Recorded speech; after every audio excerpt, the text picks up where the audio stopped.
বাংলাদেশ মালয়েশিয়ার সম্পর্ককে নতুন উচ্চতায় নেয়ার বার্তা প্রধানমন্ত্রীর। Today, we reaffirm our commitment to strengthen Bangladesh-Malaysia relations. শুরু হচ্ছে জনশক্তি রপ্তানি। মাননীয় প্রধানমন্ত্রীর সাথে মালয়েশিয়ার সবচেয়ে বড় 5টি ডিফারেন্ট কোম্পানি কিন্তু বাংলাদেশে বিনিয়োগের বিষয়ে কথা বলছেন, ওনাদের শীর্ষ কর্মকর্তারা আলোচনা করছেন। বাংলাদেশের শ্রমিকদের জন্য মালয়েশিয়ার শ্রমবাজার নতুন করে উন্মুক্ত একটা সুযোগ তৈরি হয়েছে। আমরা প্রত্যাশা করছি মালয়েশিয়ার শ্রমবাজার আগের মতো কোনো অনিয়ম দুর্নীতি হবে না। 4 দিনের সফরে চীনে তারেক রহমান।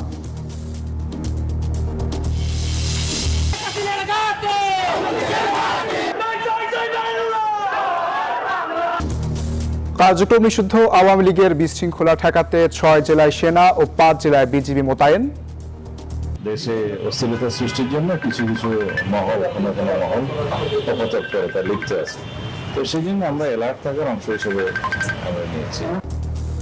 কাল ঢাকায় বিক্ষোভ সমাবেশের ডাক 11 দলের। প্রস্তাবিত বাজেটের সর্বোচ্চ 85% বাস্তবায়ন সম্ভব দাবি অর্থনীতিবিদদের। 2 বছরের মধ্যে ঘুরে দাঁড়াবে অর্থনীতি বলছেন অর্থমন্ত্রী। মন্ত্রীদের অনুপস্থিতি নিয়ে সংসদে ক্ষোভ, সাফাই গাইলেন চিফ হুইপ।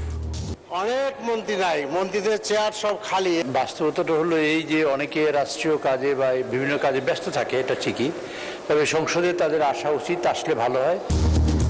বিরোধী দলীয় নেতা না আসায় পাল্টা প্রশ্ন সরকারি দলের। সংসদ বিরোধী দলের নেতা এবং উপনেতা দুইজনের কেউই নাই। বাজেট সেশন গুরুত্বপূর্ণ সেশন, তারা থাকলে আমরা বাধিত হব।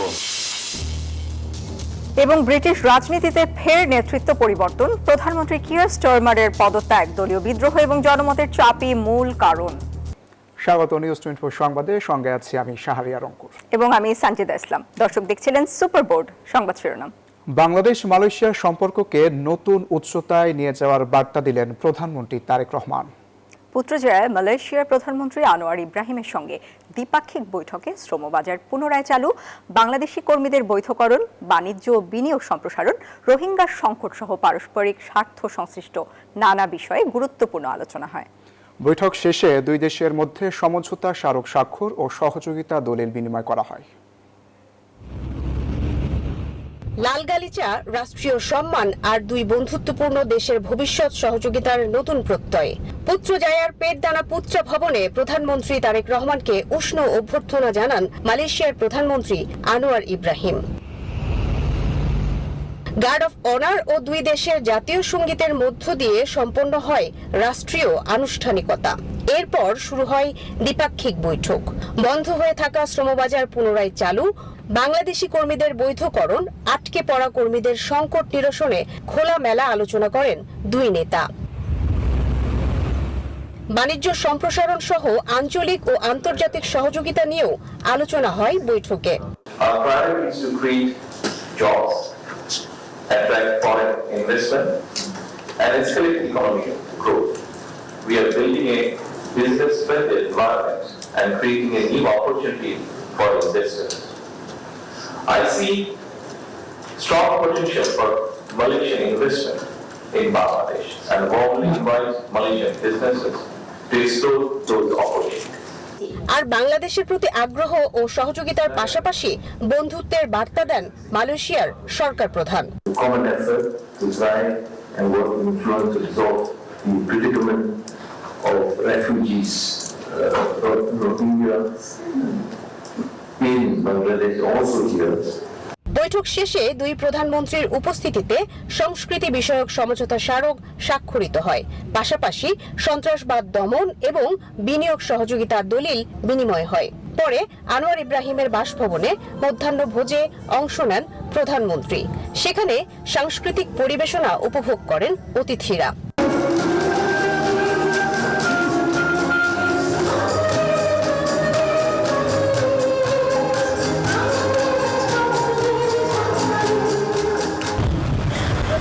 তারেক রহমানের প্রথম সফরে মালয়েশিয়া হওয়ায় 2 দেশের মধ্যে একটি উচ্চমাত্রার সম্পর্ক তৈরি হলো। এই সফরে ব্যবসা, বিনিয়োগ এবং শ্রমবাজার কেন্দ্রিক যে সিদ্ধান্তগুলো গৃহীত হয়েছে, সেই সিদ্ধান্ত বাস্তবায়ন হলে উপকৃত হবে 2 দেশের সাধারণ জনগণ, সম্পর্ক হবে আরও জোরদার। Marufa Rahman, news 24, Kuala Lumpur. Malaysia.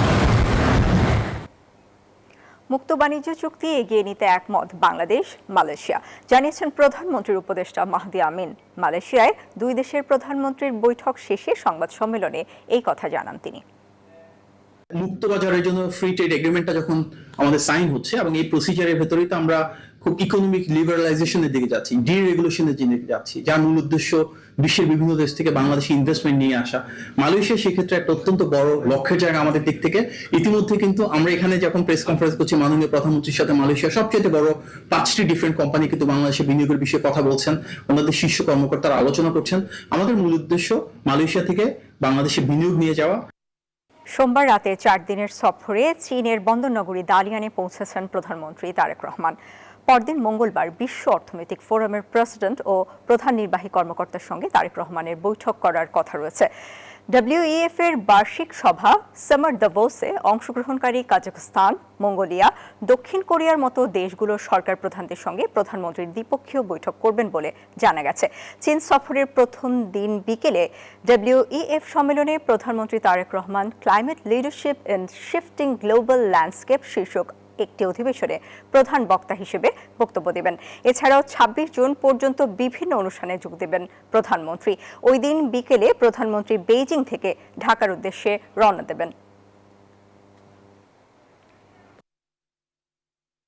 কার্যক্রম নিষিদ্ধ আওয়ামী লীগের প্রতিষ্ঠা বার্ষিকী কেন্দ্র করে ঢাকা সহ 6 জেলায় সেনা মোতায়েন করেছে সরকার। আগামী 30 জুন পর্যন্ত মাঠে থাকবে তারা। স্বরাষ্ট্রমন্ত্রী জানিয়েছেন, প্রতিষ্ঠাবার্ষিকীর দিন অরাজকতা করতে পারে কার্যক্রম নিষিদ্ধ দলটির নেতাকর্মীরা। গোয়েন্দা সংস্থার এমন তথ্যের ভিত্তিতে আইনশৃঙ্খলা পরিস্থিতি স্বাভাবিক রাখতে সেনাবাহিনী মোতায়েন করা হয়েছে। এছাড়া 5 জেলায় বিজিবি মোতায়েন করা হয়েছে। সম্প্রতি দেশের বিভিন্ন জায়গায় ঝটিকা মিছিল করেছে কার্যক্রম নিষিদ্ধ আওয়ামী লীগ ও এর অঙ্গ সংগঠনের নেতাকর্মীরা। আওয়ামী লীগের প্রতিষ্ঠা বার্ষিকী উপলক্ষে তাদের তৎপরতা আরও বাড়তে পারে বলে শঙ্কা রয়েছে। এমন আশঙ্কা থেকেই আইনশৃঙ্খলা বাহিনীকে সতর্ক থাকার নির্দেশনা দিয়েছে সরকার। সেই সাথে সেনাবাহিনী মোতায়েনের সিদ্ধান্ত নেওয়া হয়েছে। সোমবার থেকে 30 জুন পর্যন্ত 9 দিন সেনা সদস্যরা মাঠে থাকবে। আইন শৃঙ্খলা পরিস্থিতির অবনতি হয়নি, কিন্তু শৃঙ্খলা বাহিনী হিসাবে এবং আমাদের সবসময় সতর্ক থাকতে হয়। কার্যক্রম নিষিদ্ধ যে মাফিয়া বাহিনী আওয়ামী লীগের কিছু অপতৎপরতা লক্ষ্য করা যাচ্ছে, এই বিবেচনায় আমরা আমাদের সমস্ত বাহিনীগুলোকে সতর্ক থাকার জন্য নির্দেশনা দিয়েছি, যা সবসময় থাকে। তার বাইরে আমরা আজকে থেকে 30 তারিখ পর্যন্ত আমাদের সেনা সদস্যদেরকে আবার ইনএড টু সিভিল পাওয়ার ডিপ্লয় করেছি, যাতে যে কোনো রকমের অপতৎপরতা অ্যাড্রেস করা যায়। ঢাকা, চট্টগ্রাম, গাজীপুর, নারায়ণগঞ্জ, গোপালগঞ্জ ও ফরিদপুর এই 6 জেলার আইন শৃঙ্খলা অবনতি হওয়ার আশঙ্কা রয়েছে গোয়েন্দাদের কাছে। এসব জেলায় স্থানীয় প্রশাসন এবং আইন শৃঙ্খলা বাহিনীর সাথে সেনা সদস্যরা কাজ করবেন বলে জানান স্বরাষ্ট্রমন্ত্রী। আমরা মনে করেছি কোন কোন জায়গায় তাদের অপতৎপরতা বৃদ্ধি পেয়েছে, আমাদের ইন্টেলিজেন্স রিপোর্টের ভিত্তিতে আমরা সেটা করছি। এটা শুধু নয়, আরও কিছু বিষয় আছে, আমি এখানে এগুলো ফাঁস করতে চাই না। দেশে অস্থিরতা সৃষ্টির জন্য কিছু কিছু মহল, কোনো কোনো মহল অপতৎপরতা লিপ্ত আছে, তো সেই জন্য আমরা অ্যালার্ট থাকার অংশ হিসেবে আমরা নিয়েছি। তার দাবি, আগের যে কোনো সময়ের চেয়ে আইন শৃঙ্খলা পরিস্থিতি উন্নত হয়েছে, তাই এ নিয়ে বিরোধী দলের বিক্ষোভ সমাবেশকে গণতন্ত্র চর্চা হিসেবে দেখছেন তিনি। বিরোধী দল 11 দলের ব্যানারে সমাবেশ করছে, গণতন্ত্র বিকশিত হচ্ছে, তারা তাদের কথা বলবে, দে আর এট লিবার্টি, আমরাও আমাদের কথা মাঠে বলবো। শাহনাজ ইয়াসমিন, নিউজ 24, ঢাকা। কাল ঢাকায় বিক্ষোভ সমাবেশের ডাক দিয়েছে 11 দলীয় ঐক্য। গণহত্যার বিচারে ধীরগতি, আইনশৃঙ্খলা পরিস্থিতির চরম অবনতি, নেতাকর্মীদের ওপর হামলার অভিযোগে এই কর্মসূচি বলে জানান জোটের মুখপাত্র হামিদুর রহমান আজাদ। জানান, কাল ঢাকায় সমাবেশ ও 4 জুলাই জেলা শহরে বিক্ষোভ মিছিল করবে 11 দল। আওয়ামী লীগের নাশকতা প্রতিহত করার সরকারের দায়িত্ব বলেও জানান তিনি। গণভোটের রায় বাস্তবায়নের দাবিতে ধারাবাহিক আন্দোলন করে আসছে 11 দলীয় ঐক্য। ঢাকা সহ বিভাগীয় শহর এবং জেলা উপজেলায়ও কর্মসূচি করছে জোটভুক্ত দলগুলো। এবার গণহত্যার বিচারের ধীরগতি, আইন শৃঙ্খলা পরিস্থিতির চরম অবনতি, নেতাকর্মীদের উপর হামলার অভিযোগে নতুন করে 2 দিনের কর্মসূচি দিয়েছে তারা। সোমবার মগবাজারের সংবাদ সম্মেলনে সরকারের বিরুদ্ধে ফ্যাসিবাদের মতো ক্ষমতা ধরে রাখার ষড়যন্ত্রের অভিযোগ আনেন জামায়াত নেতা হামিদুর রহমান আজাদ। নিজেদের নির্বাচন নিয়ে নিজেদের শঙ্কা আছে, আস্থাহীনতা আছে, যে গণভোট ভোট দেনে আমরা ইঞ্জিনিয়ারিং করে আসছি, এই জন্য আমরা এটা নিয়ন্ত্রণ নিতে পারছি না। এটা বিগত অন্তর্জনীন সরকারের চাইতে আরো বড় উদ্যান করছে। নিঃসন্দেহে এটা সরকারের ব্যর্থতা, এবং সরকারের যে ব্যর্থতা তাকে জনগণই এ ব্যাপারে পদক্ষেপ নিবে, এই সরকারকে ক্ষমতায় রাখবে। দেশের আইন শৃঙ্খলা পরিস্থিতির ভয়াবহ অবনতির অভিযোগ করে তিনি বলেন, কার্যক্রম নিষিদ্ধ আওয়ামী লীগের অপতৎপরতা প্রতিহতের দায়িত্ব সরকারের। আমরা একটা বড় আকারের সমাবেশ করবো ইনশাআল্লাহ। সেই সমাবেশ থেকে আমরা দাবি জানাবো এই যে বিচার প্রক্রিয়া যে শিথিলতা এবং যার সুযোগে ফেসিবাদের উত্থানের পদধ্বনি আমরা শুনতে পাচ্ছি, এবং জায়গায় জায়গায় যে উত্তেজনা তৈরি করা হচ্ছে এবং হামলার ঘটনা ঘটছে, ফেসিবাদী আমলের যেসব বোম খুন গণহত্যা হয়েছে, এই সবগুলোর বিচারের দাবিতে সরকার যদি নিজেদের শুধরে না নেয় তাহলে চলমান আন্দোলন আরো বেগবান করার হুঁশিয়ারি দেন এই নেতা। অবশ্যই তাওহিদুল ইসলাম, নিউজ 24, ঢাকা। কিছুক্ষণ পর শুরু হচ্ছে আর্জেন্টিনা অস্ট্রিয়া ম্যাচ। ঢাকা বিশ্ববিদ্যালয়ের মহসিন হলের মাঠে আছেন সহকর্মী তাজবীর শরণ। আর্জেন্টিনার এর আগের ম্যাচে আমরা দেখেছি ফুটবল ভক্তদের দারুণ উন্মাদনা। এই মুহূর্তে কি চিত্র দেখছেন আপনি? ফুটবল ভক্তরা, বিশেষ করে মেসি ভক্তরা কি বলছেন?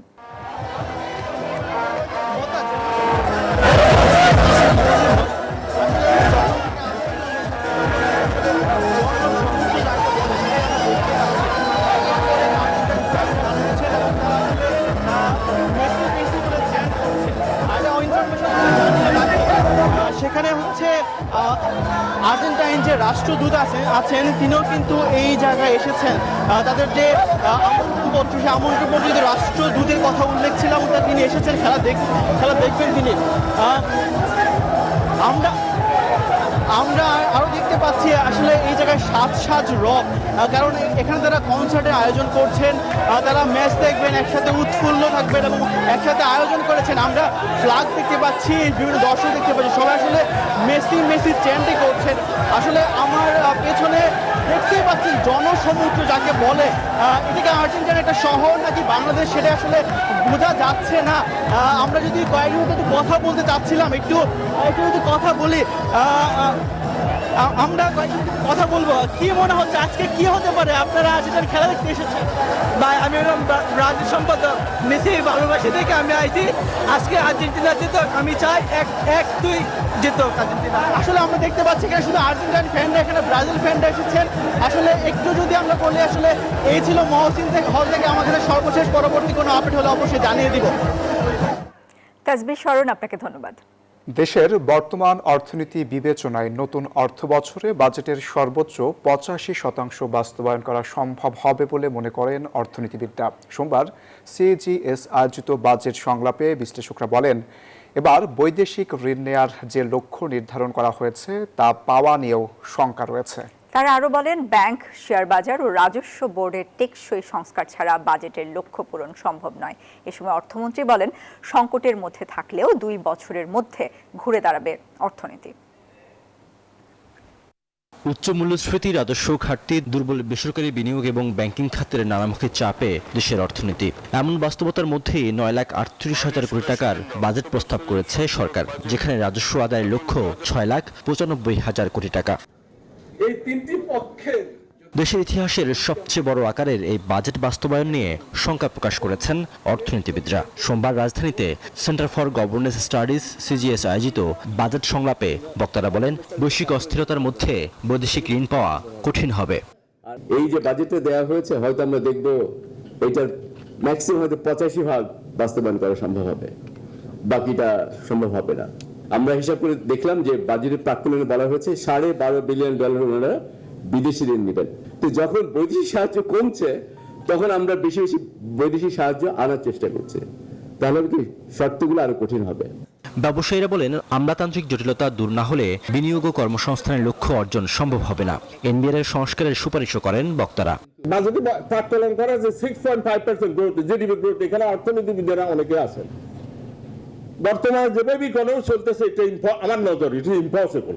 আমার এক্সপোর্ট ড্রপ করেছে প্রায় 3%, স্পেশালি আরএনজি সেক্টর। এই গণতান্ত্রিক প্রক্রিয়ায় সম্পদে সাধারণ মানুষের প্রবেশাধিকার নেই, সে জাতীয় একটা ব্যবস্থার মধ্যে সত্যিকার অর্থে অর্থনৈতিক গণতন্ত্র আমরা অর্জন করতে পারবো না।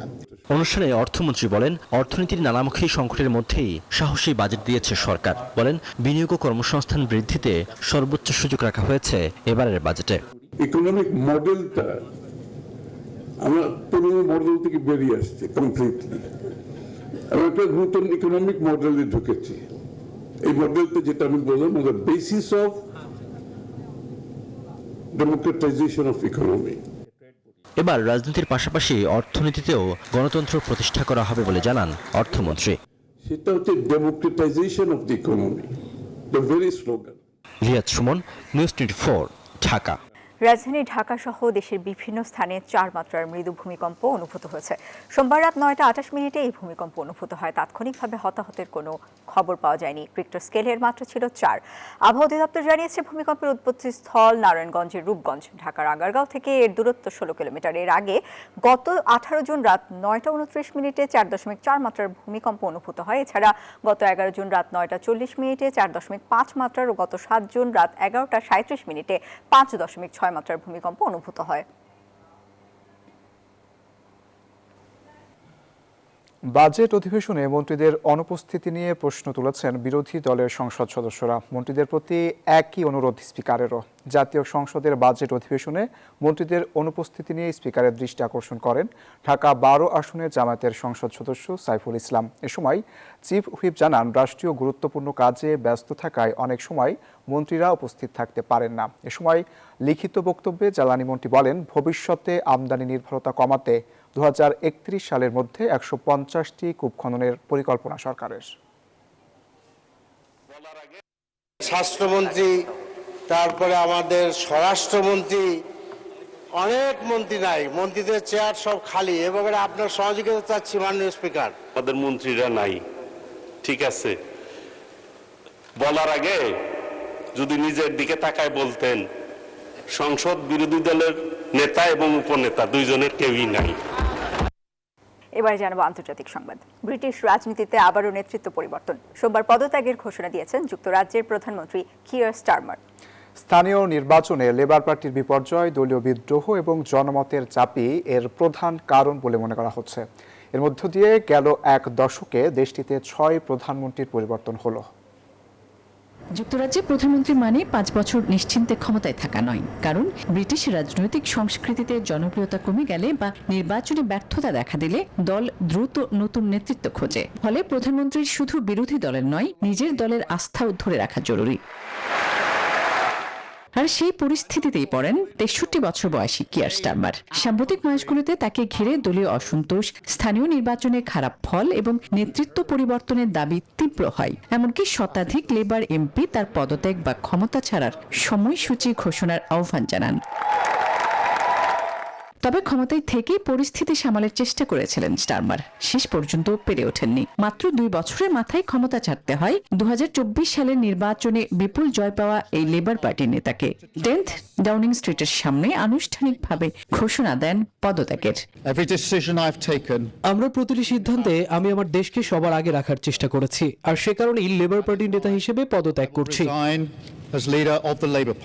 এর মধ্য দিয়ে গত 1 দশকে যুক্তরাজ্যে প্রধানমন্ত্রী পরিবর্তনের সংখ্যা দাঁড়ালো 6। ব্রেক্সিটের অভিঘাত, অর্থনৈতিক সংকট, দলীয় বিভাজন এবং জন অসন্তোষ সব মিলে ব্রিটিশ রাজনীতিতে নেতৃত্বের স্থায়িত্ব এখন বড় চ্যালেঞ্জ। এদিকে স্টারমারের উত্তরসূরি হওয়ার দৌড়ে সবচেয়ে এগিয়ে আছেন লেবার পার্টির জনপ্রিয় নেতা এন্ডি বার্নহ্যাম। আসমাতুল্লি, নিউজ 24। আর এই ছিল সংবাদে। এতক্ষণ সাথে থাকার জন্য ধন্যবাদ সবাইকে।